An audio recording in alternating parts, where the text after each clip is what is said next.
Hey YouTube, what is going on? I hope all is well. So, what we've got going on here is, let me get some stuff kind of prepped up a little bit here. Should have done this earlier. I apologize. So, what we got going on is I am doing another amplifier build. If you watched the last video, I don't blame you if you didn't, but if you watched the last video, I alluded to the fact that I was commissioned to build an amplifier for a very particular reason. That reason is to make an amplifier that is to help in a fundraiser for a local, it's a community thing. So in this case here, I'm going to help raise money to give back to the community, if you will. So I am lucky enough that I'm in a position to be able to do that, but that has some implications for me. That means that other build is going to get pushed off a little bit more. But what's cool about it is I get to do this kind of content for you and show a little bit more about what is going on exactly. So we're going to do a couple things here. I'm going to have to shoot a lot of this out of order, mainly because I don't have everything kind of here and ready to go all at once. Like I kind of need to get the ball rolling on this. So here's what it is. Let's transfer over to the screen here. Alright, so you're probably looking at the screen now going, oh, I know what this is, Luke. This isn't anything very special. In fact, it looks like a very simple 5-watt amplifier. If you thought that, well, you'd be correct. I guess if you want to say this is a copy, you certainly very well may. I don't consider it to be. There are several changes that I have made that are different from the names I'm about to mention. Epiphone Valve Jr. is what this is very much based upon, but you could also say that it is similarly based off of a Dr. Z Mini Z, which is based off of an Epiphone Valve Jr., and or a Mod 102, which is again based off of an Epiphone Valve Jr. I think the Valve Jr. is kind of loosely based around a Champ in a way, except for instead of using like a 6V6 or something like that, it uses an EL84 or a Vox AC4 or something along those lines. It's kind of based loosely around that kind of stuff. Where they've differed a bit is that instead of using a tube rectifier, we're using solid state rectification in all of these designs. What I have going on that's different is, of course, this first tube here. You'll notice that they are not cascading one half of the tube into the other half. They are parallel. The dual triode, or parallel triode, if you will, is kind of, I'm not going to say it's my thing. I feel like I'm an outlier in the building world because there are not very many people that do this. There are a few. Matchless is one that has a couple amp designs in which case they do this, which is more or less where I got the idea from. The Matchless Chieftain is a wonderful amp that I got to play many years ago. And it always, while I didn't get to own it, I went into the shop multiple times to play it, and I fell in love with it. It was a cool little amp, but it was too expensive for me at the time to acquire. And now that I can build an amplifier that is just as good as it, if not better, I have no, of course, drive to try to acquire one now. But I did find later on, as I got more into building amplifiers, the schematic for it, and there were some things about it that I really liked. There are some mantras that I have, idioms, if you will, not idioms, I don't know what you want to call it, neurotices, if you will, about how I like my guitar amplifiers to be. One of the things about my guitar amplifiers is I like to have non-interactive tone controls. So I don't mind having a bass, a treble, and a mid. I just don't like having them all in a single tone stack. If I can separate them in such a way where they are non-interactive with each other, I will do that. My other amplifier build is one such example of that, where it essentially only has a bass cut and a high cut, and they're in two totally separate parts of the amp, one in the preamp section and one in the power amp section, in which case they are non-interactive. But those are kind of my things. I also, this one is kind of breaking away from some of my things that I prefer. I do not like combo amps. The reason I don't like combo amps is, and I never have liked them, is it just never. They're heavier, they're bigger. Then you've got the speaker in the same enclosure with the amplifier parts themselves, and it just vibrates, it rattles. It's harder on the amplifier. I guess in a way it's easier on the performer though, because they can have everything in one box ready to go. However, for me, it's just I've never come across a combo amp where the condition of it was really great internally and externally. And it's mainly because everything is put through that much more stress over the years of use. So for me, I prefer to build heads only. I don't really build cabinets. There are a million and one cabinet makers out there and a million and one cabinet designs that you can choose from. I don't need to be a, something in the dust, if you will, a speck in the dust. For me, it's just more a matter of, you get the sound out of the head that you might want, and you can play it through any cabinet that you can desire. That's that. It is a design of my own. I've had this prototype built for almost a year now. I finally get an excuse now to put it into the real world. I've never built it before, mainly because I don't think everybody's looking for a small 5-watt amplifier. So I've never really tried to juice the sales of it or anything either. So for me, it's a cool little build. When I built, I acquired an Epiphone Valve Junior, and I wasn't really enthralled by it. It wasn't like a thing I really liked, but it's, after I did this to it, more or less this, it sounded great. I definitely enjoyed playing it a hell of a lot more than it was when it was in its original state. The objective behind this build is definitely more clean headroom. And while you might not believe that you can get any kind of distortion with, a single, pair of triodes, if you will, pushing into the front end of a tube, power tube, you can actually get very, very light distortion. It's more of a growler, okay? It does not break up like a Champ. It does not break up like an Epiphone Valve Junior does. It gets right to the edge of breakup at full volume, which is to say it's really dang loud.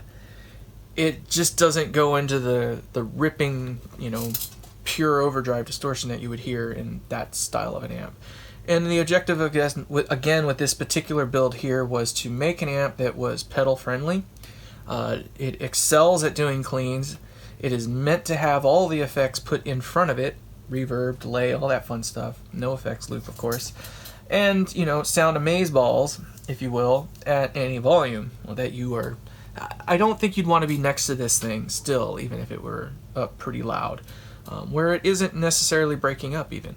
I'm going to tell you right now, it is caveat emptor to build it as you see it. Yes, it will work if you build it just like you see it right here. I will tell you that there are some omissions, not intentionally or not on purpose, but this is my building block. This is not an as-built for me. Another thing that I should mention is that none of my amps are identical from one another. I might build 3, 4, or 5 of the same exact amplifier, but all the parts, there's something different about each one. I'll use different coupling caps. I'll use different values in these different spots. It's partly what mood am I in when I'm building it, and I like to play to the strengths of the amplifier. So, not every amp sounds exactly the same. It is the sum of all parts, and when you've got, 40 or 50 parts, there's bound to be a small variance between one amp to the next, and they do something a little bit different, each one, even if you build it exactly the same. So I play to the strength of that amplifier after it's built. So when it's done, I get an idea for how it sounds, and then I tweak values, here and there to kind of play to its strengths. If it has a little too much grit, a little too much distortion, maybe it breaks up sooner or something than the other one, I'll adjust the grid leaks, or I'll do something to get things under wraps. One way that you can adjust how an amp really kind of acts and feels is to play with the power supply a little bit. You know, changing things, getting a 20 volt difference on the plates of a tube kind of does have a big impact on how the character of that amp will come to life. Not so much the tonality of the amp, but at least its character, if you will. So you can play with these values quite a bit and kind of work to the, like I say, the strengths of that amplifier. So what I try to do, instead of forcing the amp to be what I want it to be, I kind of let the amp tell me what it wants to do, and then I try to build on that for that particular amp. And it's not any different for this. Some of you who are pretty smart and have, you know, looked at a lot of these schematics over the years will know something's wrong already. I have a 1 meg pot going right into the power tube. It's very bad juju to have something like this without a grid leak or some way to reference the grid of this tube to ground. If this pot were to go open for any reason, this would lift off, right? If this were to lift off, I should say.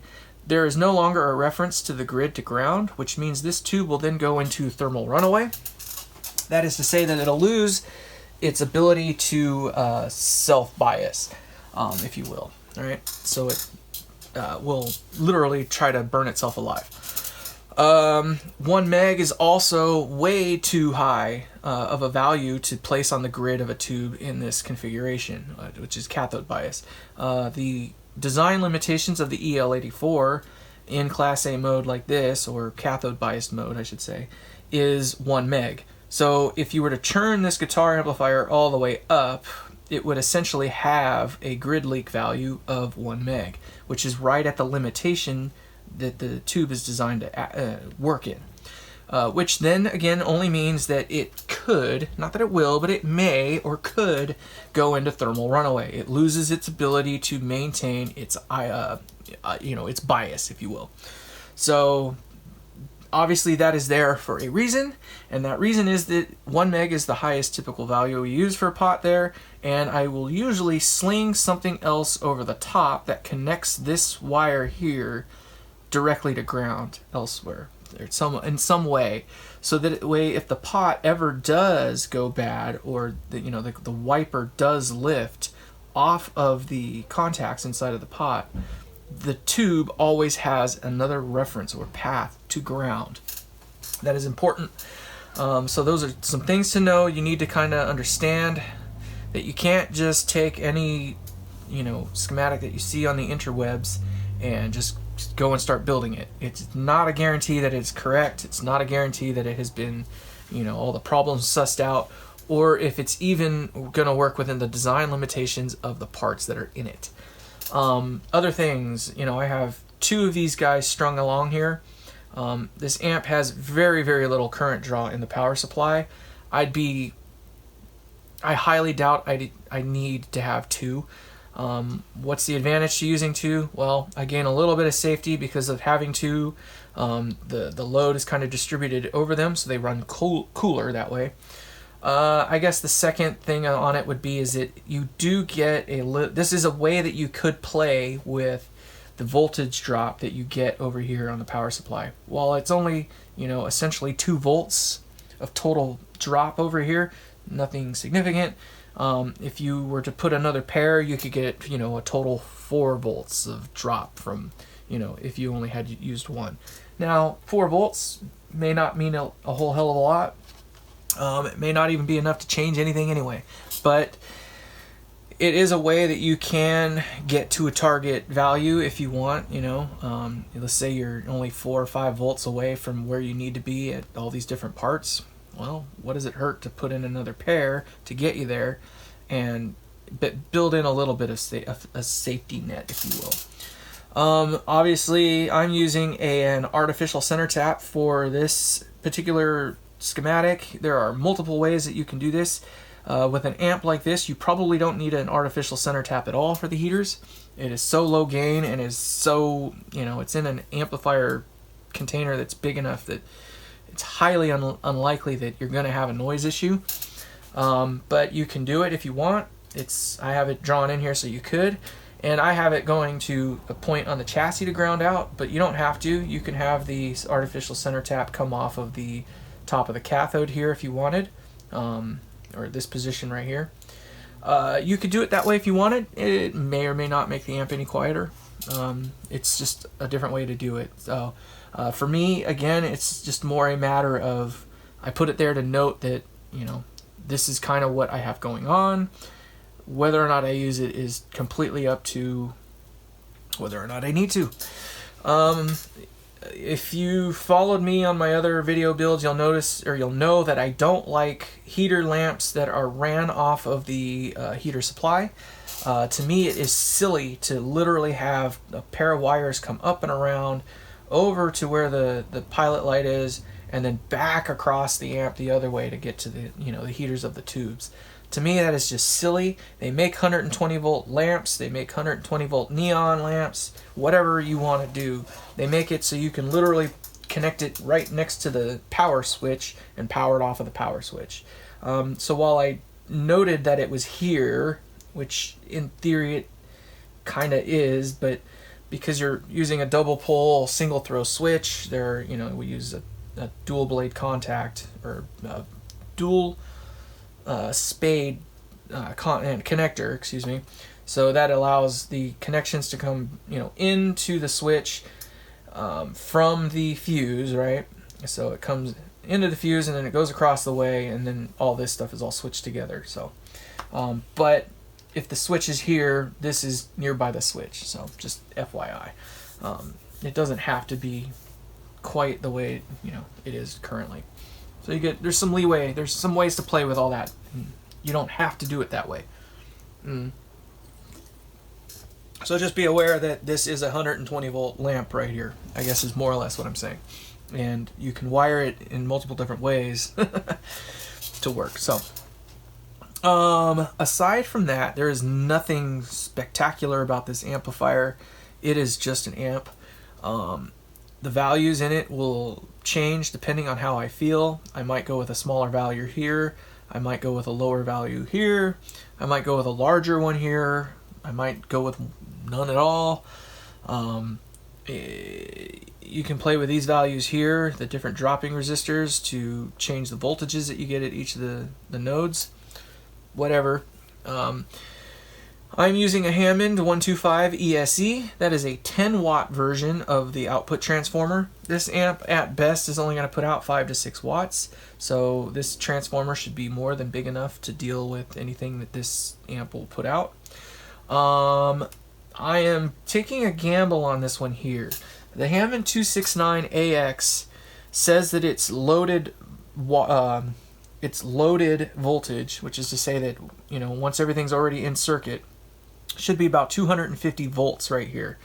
I suspect it will be a little bit higher if that's true, because, you know, the voltages in my area at least are, you know, generally 121 or more, 121 volts or more. So, you know, another extra volt in, you know, if 120 is what they went with for this side, you know, a 1 or 2 volt extra gain over here is going to add up to, you know, 1 or 2 extra volts out over here. So I'm shooting for about 255 volts by the time I get to this point right here.